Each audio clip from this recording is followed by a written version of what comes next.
lived in the most beautiful palace in all the world. It was made of the finest porcelain, very costly, and so fragile that it could only be touched with the greatest care. There were extraordinary flowers in the garden. The most beautiful ones had little silver bells tied to them, and they tinkled perpetually, so that all who passed would be sure to notice them. Every detail in the garden had been most carefully thought out, and it was so big that the gardener himself did not know where it ended. If one went on walking, one came to a woods of towering trees and mirror lakes. The path through the woods wandered all the way down to the sea, which was deep and blue, so deep that ships could sail right under the branches of the trees.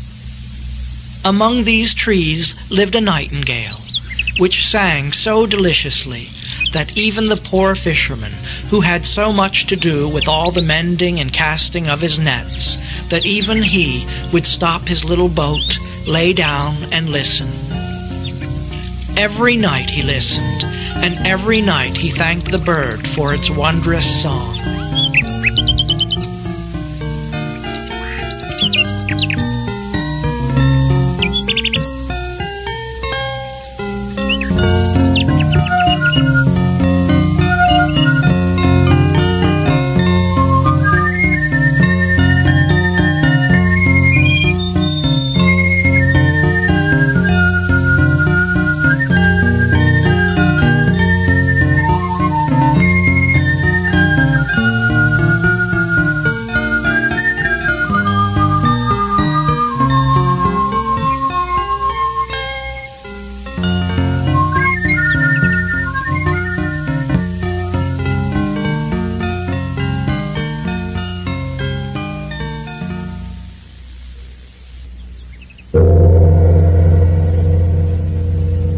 Travelers from all over the world came to marvel at the emperor's city and his palace and his garden.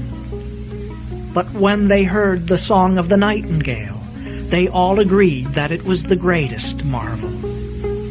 When they returned home, the travelers told all about their visits, and scholars wrote books describing the city, the palace, and the garden. And they always spoke of the nightingale, the loveliest thing of all. And those who were poets praised in their verses the nightingale who lived in the woods by the deep blue sea. These books went all over the world, and in the course of time, some of them reached the emperor's library. There he sat in his golden chair, reading and nodding his head. He smiled with pleasure at the glowing descriptions of his city and palace and garden. But of all the emperor's treasures, he read, none is finer than the nightingale. What? What nightingale? I know nothing of it, and yet it lives in my very own garden. Why, I've never heard of it. Imagine my having to discover this in a book. Then he called in his prime minister, who was so grand that when anyone of a lower rank dared to speak to him or to ask him a question, he would only answer, "Pooh Wang," which really means nothing at all. There is said to be a remarkable bird called a nightingale here, said the emperor, and they say it's the finest thing in all my lands. Why have I never been told of it? I have never heard of it either, said the prime minister. It has never been presented at court. I wish it to appear here this evening to sing to me, said the emperor. The whole world seems to know that I possess this creature, yet I know nothing about it. Nor do I, your majesty, but I will seek it and I will find it for you. But where was it to be found? The prime minister ran upstairs and downstairs, and in and out of all the rooms and corridors. He asked everyone he met about the nightingale, but no one could tell him a thing. Then he hurried back to the emperor, quite out of breath, and exclaimed, Your Imperial Majesty, the Nightingale is a story invented by the people who write books, a myth, a fantasy, pure imagination. Most Serene Imperial Highness, do not believe everything that is written in books. But the book in which I read it was sent to me by the powerful Emperor of Japan. He does not exaggerate, therefore it must be true. I want to hear the Nightingale this very evening. Extend my most gracious protection to it. If it does not appear, the whole court will be severely punished. The Emperor of China did not exaggerate either, and the Prime Minister trembled and made a low bow. Then he ran again up and down the stairs and in and out of all the rooms and corridors. Half the court ran with him, for none of them wished to be punished. There was much questioning about this Nightingale, which was known to all the outside world, but to no one at the court.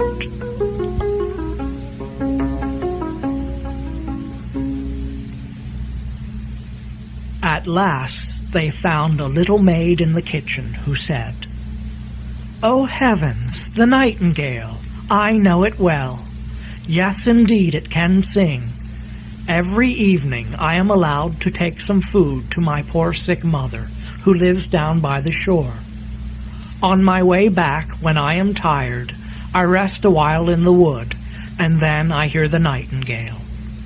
Its song brings tears into my eyes, and I feel as if my mother were kissing me."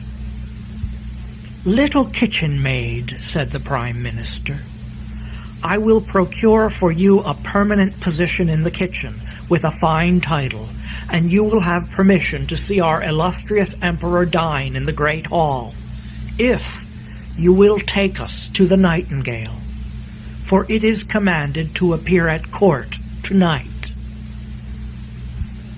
So they left the palace, following the little kitchen maid through the garden and down the path that led into the wood where the Nightingale sang. Half the court was there. They made barely a sound in their silk shoes on the mossy path. And as they were going along, they heard a sound from the deep wood. "Listen, that must be the Nightingale," said one of the courtiers. "What a powerful voice for such a tiny creature. It does sound a bit familiar. I have certainly heard it before." "No," said the kitchen maid, "those are the cows bellowing. We are a long way yet from the place."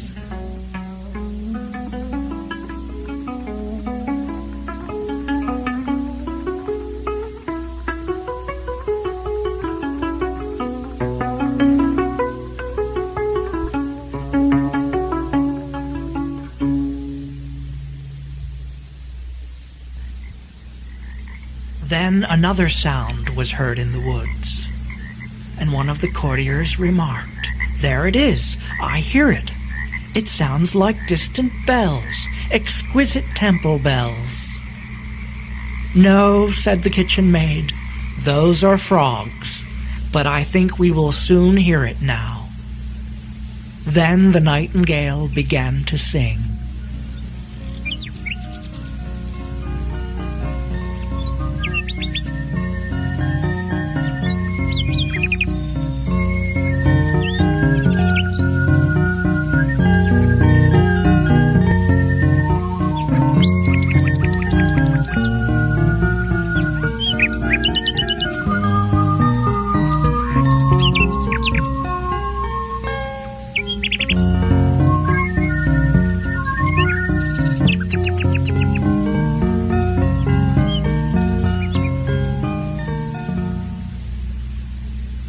"Where is the Nightingale?" they said, and they looked into the tall trees.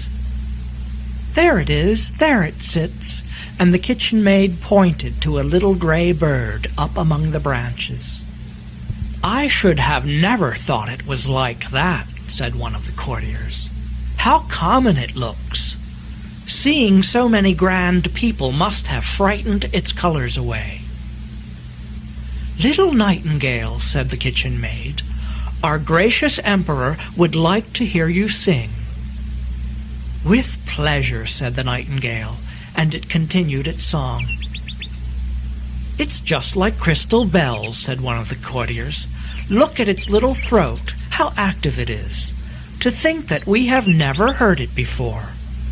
It will be a great success at court." "Shall I sing again to the emperor?" said the nightingale, thinking that he was present. "Most excellent nightingale," said the prime minister, "I have the honor to command your attendance at a court festival tonight, where you will charm his gracious majesty with your fascinating song." "It sounds best among the trees," said the nightingale, but it went with them willingly when it heard that the emperor wished it so.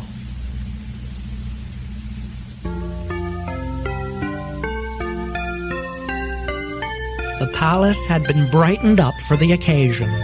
The walls and floors of patterned porcelain shone with the light of countless lamps. The most beautiful flowers, all of the tinkling kind, were arranged in the corridors. There was much hurrying back and forth, and this made a great draught, which set all the tiny bells to ringing. In the center of the great hall, where the emperor sat, a rod had been fixed on which the nightingale was to perch.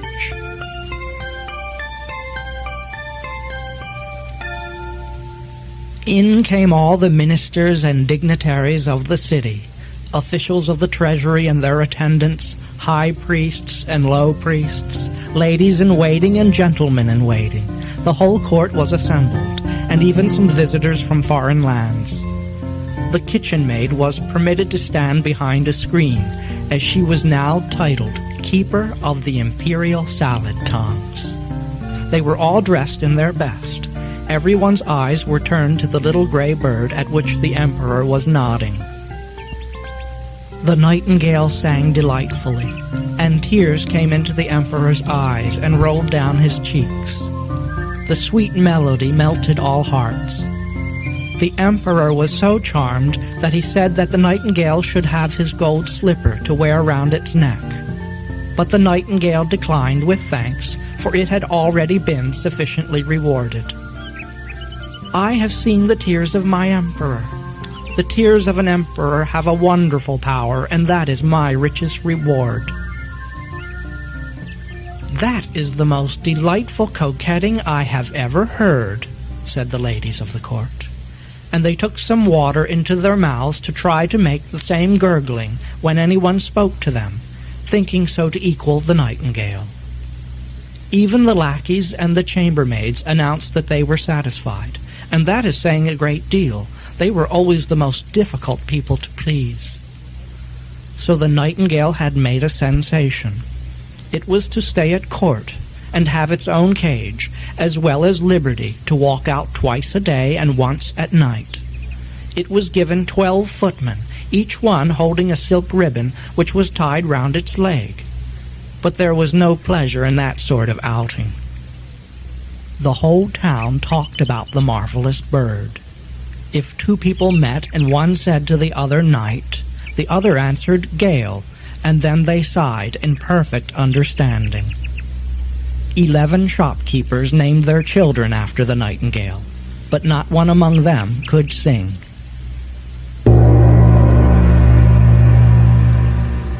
One morning the doorbell rang. A large parcel had been left for the emperor. Outside was written the word Nightingale. "Here we have another new book about this celebrated bird," said the emperor. But it was not a book. It was a little work of art in a box. It was an artificial nightingale, exactly like the living one, except that it was covered with diamonds and rubies and sapphires.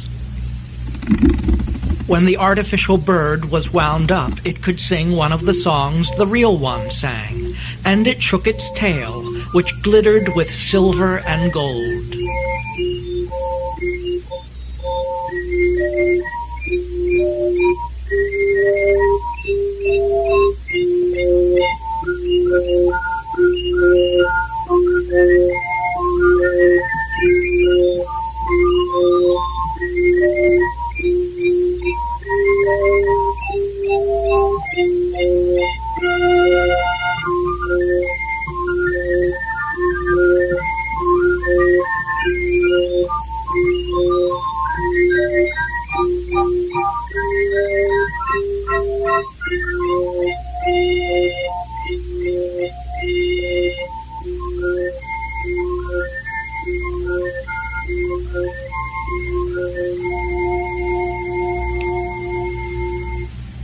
A ribbon was tied round its neck on which was written, "The Emperor of Japan's Nightingale is poor compared to the Emperor of China's."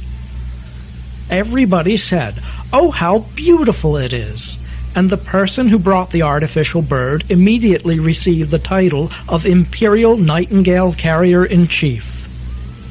"Now they must sing together. What a duet that will be!" But they did not get along very well, for the real nightingale sang in its own way, and the artificial one could only sing waltzes. "There is no fault in that," said the music master. "It is perfect in time and correct in every way." Then the artificial bird had to sing alone. It was as great a success as the real one, and much prettier to look at because it sparkled like bracelets and breastpins. It sang the same tune 33 times over, and yet it was not tired. People would willingly have heard it from the beginning again, but the emperor said that the real one must have a turn now. But where was it? No one had noticed that it had flown out of the open window and back into its own green woods. "What is the meaning of this?" said the emperor. And all the court declared that it was a most ungrateful creature. "We have got the best bird, though," they said, and then the artificial bird had to sing again. This was the 34th time that they had heard the same tune, but they still hadn't quite caught on to it, for it was very difficult. The music master got permission to show the bird to the public on the next Sunday. "Don't forget to wind it up so that it may sing," said the emperor. So they heard it, and all became as enthusiastic over it as if they had drunk themselves merry on tea. They all said that it was a wondrous thing and nodded their heads, but the poor fisherman who had heard the real nightingale said, "It sounds very nice, and it is very nearly like the real one, but there is something missing." The music master wrote 25 volumes about the artificial bird. The treatise was very long and was written in all the most difficult Chinese characters. Everybody quoted it because it was full of so many words that they did not understand. So the real nightingale was banished from the kingdom, and the artificial bird had its place on a silken cushion close to the emperor's bed. All the presents it had received of gold and precious jewels were scattered round it. Its title had risen to be Chief Imperial Singer of the Bedchamber. In rank it stood number 1 on the left side, for the emperor reasoned that that side where the heart is the important one, and even an emperor's heart is on the left side.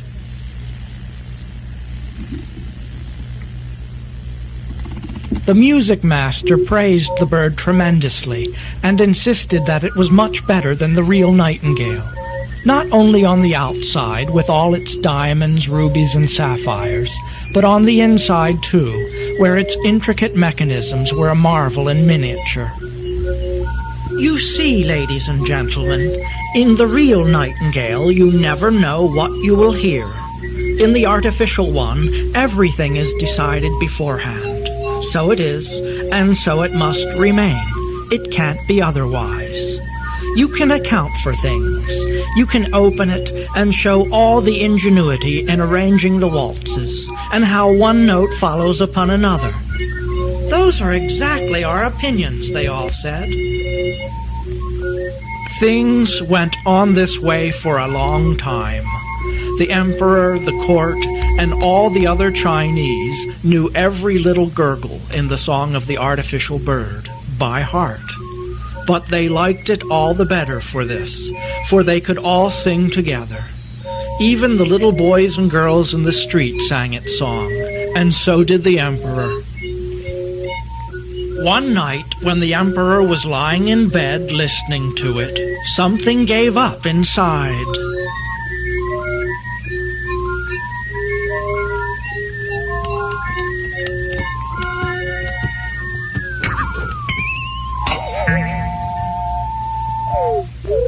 "Oh dear," The emperor jumped out of bed and asked for his private physicians. But what could they do? Then they sent for the watchmaker, who after a good deal of talk and examination got the works to go again somehow. But he said that the bird would have to be spared as much as possible because it was so worn out, and it could only sing the last few measures that were still stuck in its throat.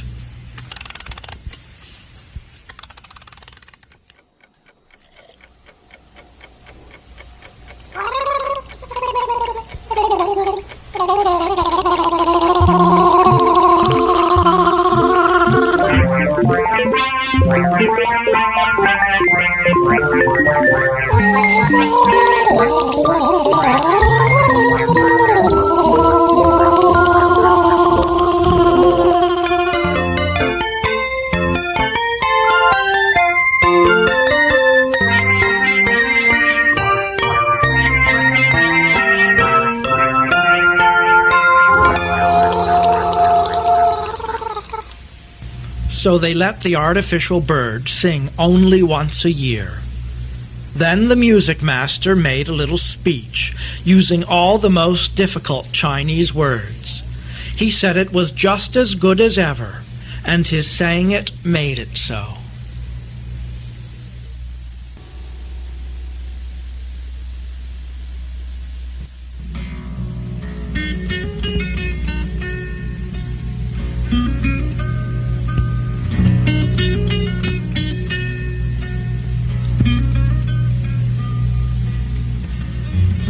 The seasons came and went, years passed, and everything moved along just like clockwork. The Prime Minister kept on ministering, the gentlemen of the court kept on courting, and the ladies kept on gurgling. The kitchen maid kept a fine polish on the imperial salad tongs. The music master wrote more books and lectured daily at his new music factory. Once a year, the jeweled Nightingale was cleaned, oiled, and taken out of the palace. A silver branch with jade leaves and ivory blossoms was its perch. Everyone who was anyone sang with it as it delivered its familiar, precious song.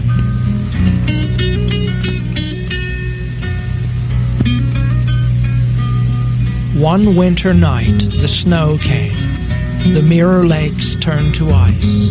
Ships froze in their wakes and became white islands. The last of the fall flowers closed tightly against the cold, and every silver tinkle bell wore a little hat of hard snow. Soon all was covered, and the garden disappeared.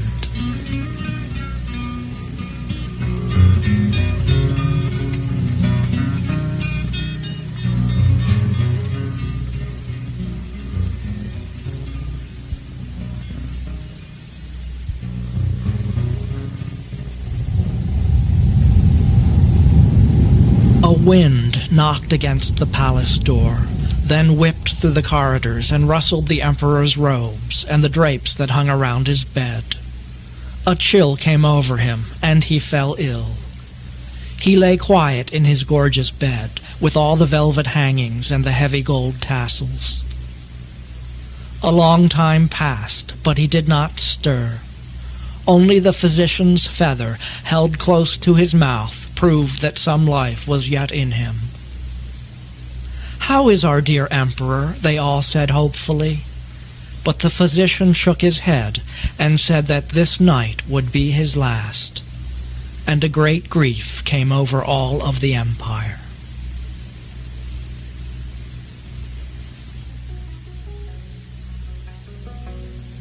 The snow had barely cleared away when a new emperor was chosen. People stood in the street and asked the Prime Minister how the old emperor was getting on. "Hu Wang," he answered sadly. The emperor lay pale and cold in his great bed. The courtiers thought he was dead, and they all went off to pay their respects to their new emperor. The lackeys ran off to talk matters over, and the chambermaids gave a party. Cloth had been laid down in all the rooms and corridors, so as to deaden the sound of footsteps, so it was very, very quiet. But the emperor was not dead yet. He lay still in the bedroom, which was thick with incense. Nearby was a window, and the moon streamed in upon the emperor and the artificial bird beside him.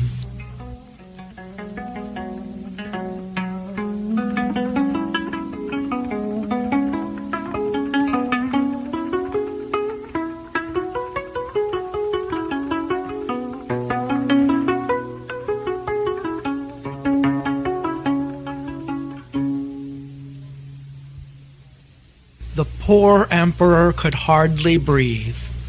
He seemed to have a weight on his chest. He opened his eyes, and then he saw that it was Death, sitting upon his chest, wearing his golden crown. In one hand he held the emperor's golden sword, and in the other his imperial banner. From among the folds of the velvet hangings peered many curious faces. Some were hideous, others gentle and pleasant. They were all the emperor's good and bad deeds, which now looked him in the face when death was weighing him down. "Remember us. Do you remember me?" They told the emperor so many things that he did not wish to know. He was frozen with fear. "I never knew that. I never knew it. Music, music, sound the great drums, that I may not hear what they are saying." But they went on, and Death sat nodding his head at all that was said. "Music," shrieked the emperor, "you precious little golden bird, sing, sing. I have loaded you with precious stones, and even hung my own golden slipper round your neck. Sing, sing, I tell you." But the bird stood silent. There was nobody to wind it up, so it could not go. Death continued to fix the great empty sockets of his eyes upon him, and all was silent, terribly, terribly silent.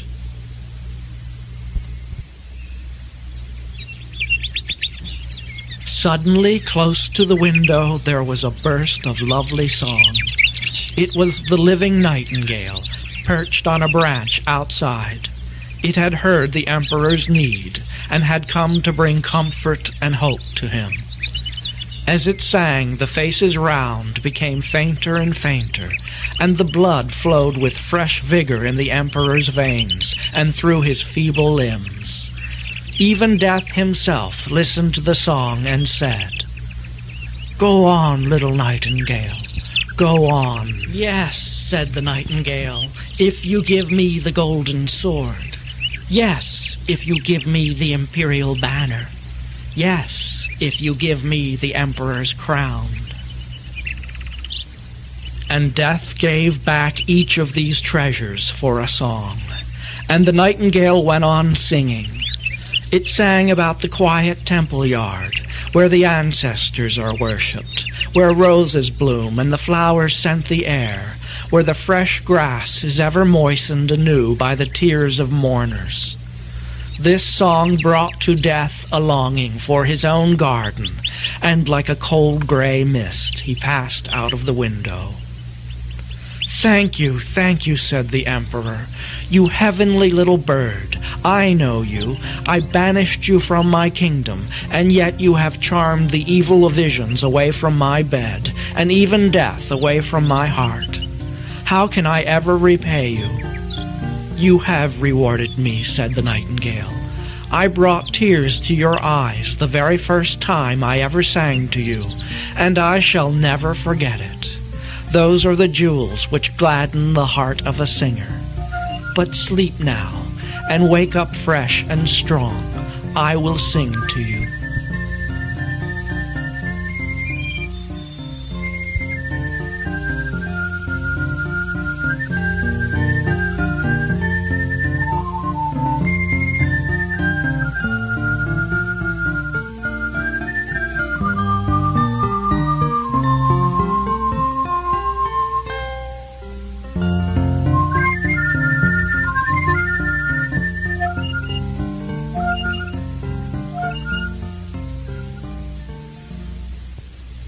"You must always stay with me," said the Emperor. "You shall sing only when you like, and I will break the artificial bird into 1,000 pieces." "Don't do that," said the Nightingale. "It did all the good it could. Keep it as you have always done. I can't build my nest and live in this palace, but let me come whenever I like. Then I will sit on the branch in the evening and sing to you. I will sing to cheer you and to make you thoughtful too. I will sing to you of the happy ones and of those that suffer. I will sing about the good and the evil which are kept hidden from you. The little singing bird flies far and wide, to the poor fisherman and to the peasant's home, to ones who are far away from you and your court. I love your heart more than your crown, though your crown is blessed. I will come, and I will sing to you, but you must promise me one thing." "Everything," said the Emperor, who stood there in his imperial robes, which he had just put on, and he held the sword heavy with gold upon his heart. "Only one thing I ask you. Tell no one that you have a little bird who tells you everything. It will be better so." Then the Nightingale flew away. The incense had cleared from the palace, and a soft light filled all the rooms and corridors. The attendants came in to look after their dead emperor. And there he stood, bidding them good morning.